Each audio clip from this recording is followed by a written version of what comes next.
niat muaham kurang katanya aku niat nawaitu benar saja aku niat kan nyan mana niat kasat lamate yang ke niat jazam keyakinan katanya lamate tanya ke kurubun nyan ke niat jazam lamate katanya memang tamu pisah ngau rinang yang ke niat talu yang ke je ba ni jawab sagai watai tanyang leu ring jahe nyo muno talu pakai ban nyam nyo hana niat hana jatuh nyam ba ni keun baru jahe sampai ko nyam mana niat nawaitu lo kenapa ni nawaitu kan hana itu talak tatan hana tapi kasat kau nyam tu berpisah memang ya Allah bama lantaran berpisah tapi ni pegang ba urang jahe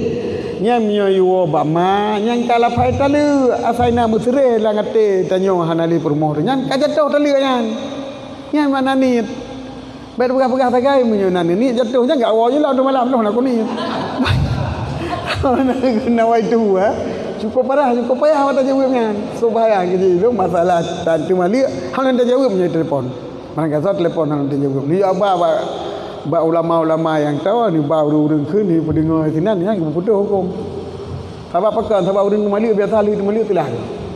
musabah kalimat mata jawab bertanya nai hang nak pegang ke som pai kalimatnya tanya juga hang jatuh tadi dah keun padahal nak apa ke pegang tanya hang nak kerja kali tanya yang baik jatuh hang jatuh ilung yang kerja kata-kata hang jauh bila punya tadi sebab memang pengalaman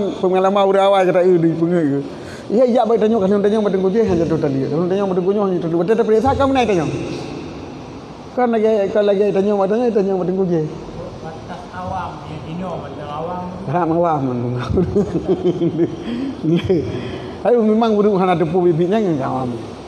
tapi menyo kaki beut kaki dengar kan jadi lagi benar pegang